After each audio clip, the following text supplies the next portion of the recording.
This method can help answer key questions in the field of transcriptional mutagenesis, such as which RNA polymerase subunits or biological processes control the fidelity of transcription. The main advantage of this technique is that it allows for the measurement of endogenous transcription errors in the transcriptomes of eukaryotic organisms. Generally, individuals new to this protocol will struggle because of the length and complexity of the assay and the need for advanced bioinformatics in order to interpret the data. To begin the protocol, circularize the RNA fragments by heat denaturing 20 microliters of the previously prepared sample at 65 degrees Celsius for 1 minute. After 1 minute, immediately place the sample on ice for 2 minutes.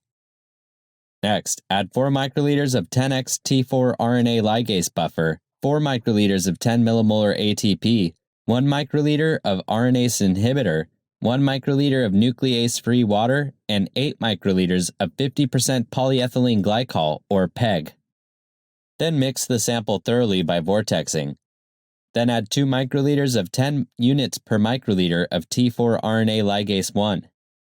Mix the sample again by pipetting and incubate it at 25 degrees Celsius for 2 hours in a thermocycler with the lid temperature set at 30 degrees Celsius. After the 2-hour incubation, add 10 microliters of nuclease-free water to the sample and clean the sample with an oligo cleanup and concentration kit. Elute the sample in 20 microliters of nuclease-free water. To reverse transcribe the circular RNA molecules, add 4 microliters of 10 millimolar DNTPs, 4 microliters of 50 nanograms per microliter random hexamers, and 9